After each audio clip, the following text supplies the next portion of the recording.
Vamos a hablar de un tema que es más complejo, ¿eh? Es un tema muy complejo, preocupante, a mi parecer, que tiene que ver con que se cumplió ya un año del mega incendio que afectó a la región de Valparaíso, a Viña del Mar, Villa Alemana, Quilpué, usted lo recordará. Hubo muchísimas personas fallecidas, casas que también se perdieron. Es un tema que hemos abordado en la radio de manera constante, no nos hemos dejado de preocupar de lo que ha pasado en ese sector y según informó de hecho el Ejecutivo, el plan de reconstrucción lleva un avance del 26% del total. De las 3.043 familias habilitadas para una solución habitacional, solo 78 la han recibido.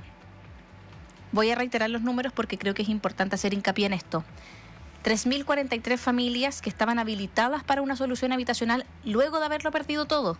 Solo 78 a un año han recibido esta solución. Y de las más de 3.000 familias que se encuentran habilitadas, es decir, que no poseen una segunda vivienda, solo 1.262 cuentan con una solución en proceso. Es decir, subsidios ya nominados, en trámite, no hay nada concreto. Están en proceso. Para hablar de este tema estamos en contacto con el arquitecto Iván Poduje, ex candidato a la alcaldía de Viña del Mar, para hablar de la reconstrucción de las casas afectadas por Valparaíso en el mega incendio. Iván, ¿cómo estás? Muy buenos días. Hola, buenos días. Buenos días, María José. Buenos días, Álvaro. ¿Cómo están? Muy bien, muchas gracias. Gracias por atender el llamado a la radio.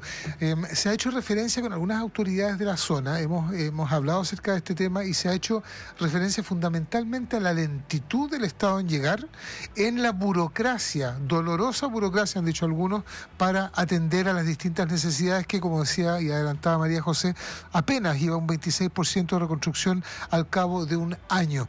¿Dónde haría foco usted en el principal problema que incide justamente en estas bajísimas, vergonzosas tasas de reconstrucción en el lugar? Sí, primero, Álvaro, decir que ese 25% no corresponde a la realidad.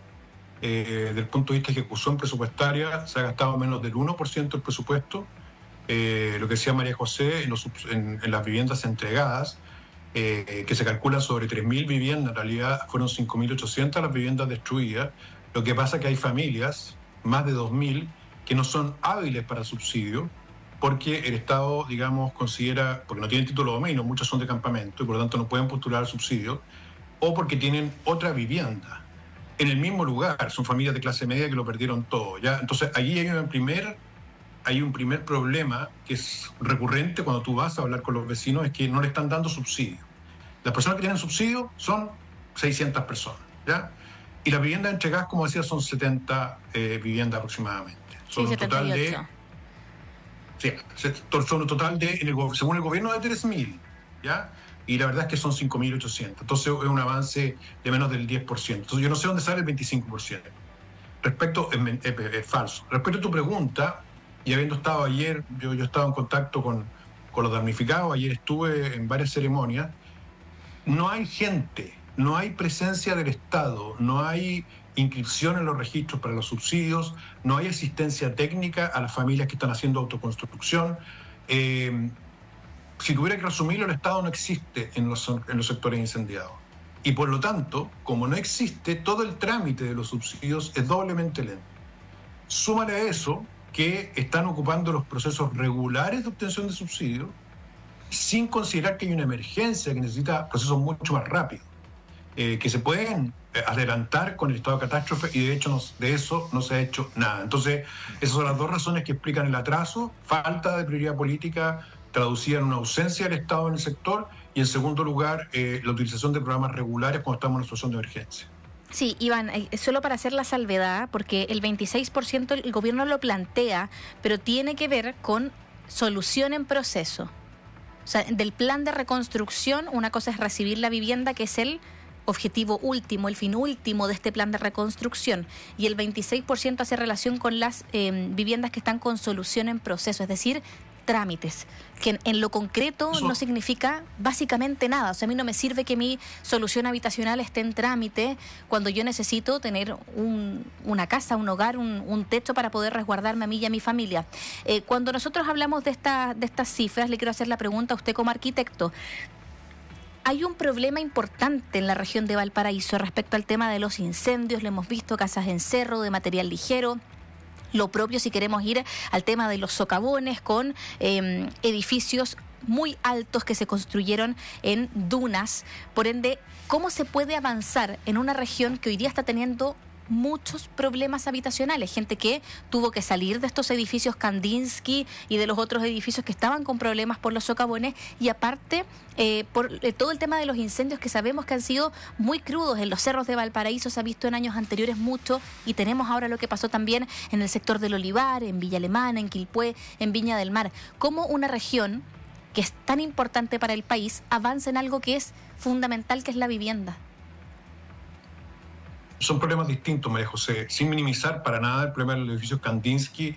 Son 13 edificios que tienen un problema de un socavón, que están ubicados en un sector que claramente se hizo con una normativa totalmente obsoleta, permisiva y de alto impacto, ¿ya?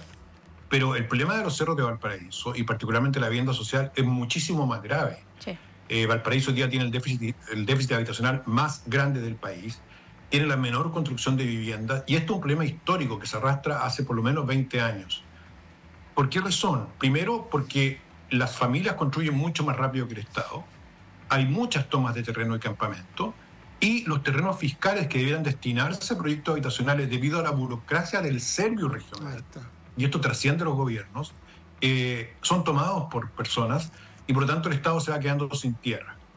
Entonces, a diferencia del Servio del Biobío, por ejemplo, o el Servio metropolitano, el Servio de la región de Valparaíso, así como el de Tarapacá, son de los más malos del país. Eso es un hecho, no se ha arreglado durante varios gobiernos, y acá hizo crisis. Pero además lo que tenemos, en este caso particular, es que tú tienes que ejecutar obras de infraestructura. Estas viviendas, y buena parte de Valparaíso creció en base a tomas o loteos irregulares que han sido regularizados posteriormente. Claro. Y eso se hacía con alguna velocidad hasta hace unos 10 años, donde se dedicó a invertir en los cerros. Se dejó de hacer pavimentos, se dejó de hacer vialidad.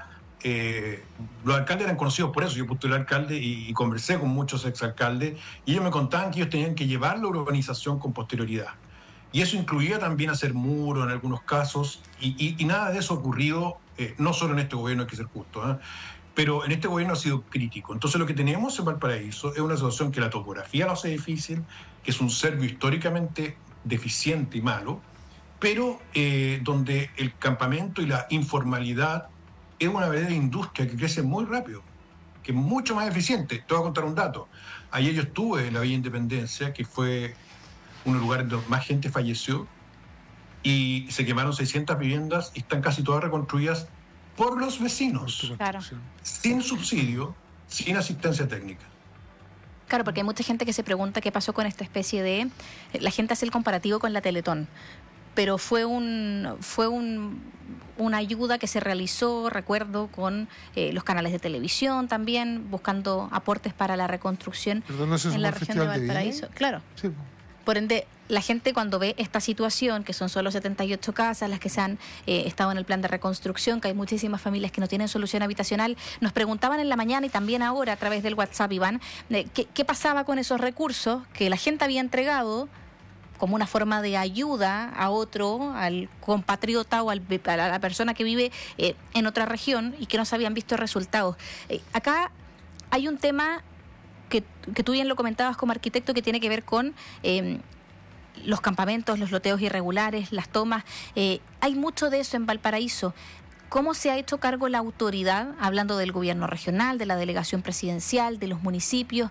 ¿Qué queda al debe, más allá de lo evidente? Yo diría que la falta de proyectos. ¿Ya? Te voy a poner un caso. En Quilpué, que está al lado de Viña del Mar, el exalcalde, no el que estaba anteriormente, sino que Villambre se llama, aquí era un alcalde de la nueva mayoría, estuvo 3 o 4 periodos, construyó 4.000 casas como municipio. Claro, Quilpué tiene menos cerro, ¿ya? Pero había una intención de que el municipio fuera un actor relevante en la construcción de casas. Eso no existe ni en Valparaíso ni en Viña del Mar. Y existe en otras partes del país. La ley le permite a los municipios ser entidades patrocinantes, que es el nombre técnico que tiene esto, y de esa forma construir vivienda. No ocurre. Segundo, el gobernador electo no tiene ninguna atribución para hacer ni siquiera un clavo, para nada. No puede ejecutar inversión, solamente puede transferir plata y por eso tenemos el problema de las fundaciones. Tercero, el delegado presidencial es un representante del gobierno que tiene control sobre las seremías, ¿ya? Pero el Serviu, que es la entidad que de alguna manera construye, es bastante autónoma. Y lo que hemos tenido, y en este caso del incendio crítico, con un Serviu extremadamente incompetente y además con antecedentes bastante cuestionables en la región de Providad, fue un Serviu que no hizo nada. Y usted, si tiene un Serviu que no hace la pega, que está protegido por el Partido Socialista, que esa es la verdad, y particularmente por el diputado Rementería, que lo protegía porque trabajaba con él, lo que tiene entonces es que la entidad técnica que debe construir las casas está manejada políticamente. Claro. Entonces, ¿cómo se resuelve esto? Bueno, teniendo un Serviu que tenga competencia, ojalá que no sea de la región, que eso es lo que nosotros sugerimos, y ahora entiendo que se hizo así, se trajo una profesional que no es de la región, y que en el fondo tenga un plan de desarrollo con proyectos, María José. Si el problema es que acá no hay proyectos, como usted me dice que hay un 25% de avance, si usted pregunta por transparencia, ¿dónde están los proyectos para hacer esas casas? Se va a encontrar que no hay nada. De hecho, de los 900.000 millones de pesos que autorizó el ministro Marcel, se ha gastado el 1%, y yo escucho al ministro Monte, hoy día en la mañana en otra radio, diciendo que no tienen plata para los subsidios de arriendo, que no hay plata. Entonces, ¿cómo va a ser posible que no haya plata si se han gastado el 1% del presupuesto apenas? Entonces, como usted ve, acá hay un problema de liderazgo político y ciertamente el Serviu, que es una entidad fundamental, María José, que fue clave en el 27F, el Serviu del Biobío y el del Maule, dos muy buenos Serviu. En Valparaíso ha sido históricamente malo y eso es urgente recuperarlo. Conversamos con Iván Poduje, arquitecto, que está aquí en contacto con Expreso Biobío para hablar de lo que ha sido el proceso de reconstrucción. Solo para quienes nos están escuchando, la ministra Javiera Toro dijo en su momento que este era un plan horizonte de 5 años. No sé si la gente del Olivar o de Villa Alemana lo tenía claro, de que iba a ser en 5 años el plan. Perdón, del, Iván, a del propósito Ejecutivo. del desarrollo de proyectos, esto significa proyectos habida cuenta de la informalidad, porque la informalidad parece ser un problema. Entonces, ¿cómo se avanza entendiendo que hay una buena cantidad de personas que efectivamente no tienen el título de dominio porque son tomas o se habitado irregularmente, no hay título de dominio? ¿Qué se hace con ese problema particularmente, Iván? Lo que tienes que hacer es, considerando la antigüedad, entregar el título de dominio, ¿ya? No tienes más opción, porque son familias que están, yo trabajaba con ellas en el campamento Manuel Busto hace 20 años y la Villa Independencia hace 25 años, que están ahí y que en algunos casos les dieron el terreno pero nunca les dieron el título. Entonces lo que tú tienes que hacer, y eso se sabe ya cuáles son esas familias, es hacer un proceso fast track de entrega de títulos de dominio para que esas familias puedan postular al subsidio. Del contrario no pueden. En segundo lugar y en paralelo, hacer los proyectos de pavimentación, de alcantarillado y de agua potable, que es como se hizo en los 90 y en las primeras décadas del 2000 para urbanizar estos sectores irregulares. Pero en tercero, tú tienes 140 hectáreas del Serviu. Para tener una idea, una hectárea es una manzana. 140 hectáreas es una gran cantidad de tierra que es del Serviu, que está abandonada hoy día. Y a eso me refiero, no tiene proyectos de urbanización. Tú ahí lo que podrías hacer son proyectos de urbanización para asignarle a las familias un terreno donde se va a poder construir la casa con calles, con servicios, con educación, con jardines. Lo que es inconcebible, y esto, insisto, a pesar de que se ha agudizado en este gobierno, es un problema que se arrastra hace varias administraciones, es que teniendo esa tierra no se hagan los proyectos, ¿me entiendes? Entonces, ¿qué hacen las familias y también ahora grupos delictuales directamente? Es que saben que estos terrenos son fiscales y se los toman, ¿ya? Ese es el gran problema que tenemos ahora. Por eso es fundamental que en Viña del Mar y Valparaíso se avance rápido con proyectos de urbanización, se entreguen los títulos de dominio, se termine ese proceso, que no se pueden seguir entregando porque si no es un incentivo a que haya más tomas, y de esa forma tú le cierras la llave a los asentamientos irregulares. Te quiero decir por último que las viviendas que se han reconstruido por los propios vecinos, que son más de 1.500, para que tengas una idea tú, el Estado ha entregado 70 y las personas se han reconstruido casi 1.500 viviendas en las mismas zonas que se quemaron. Claro, por necesidad. En los mismos sectores que fueron clasificados como de riesgo, muchas de ellas. Autoconstrucción. Sí. Conversamos con Iván Poduje, arquitecto. Le agradecemos, Iván, por este contacto con Expreso Biobío y por tener este tiempo para poder explicar todos los temas relativos a la reconstrucción. Que tenga un buen día.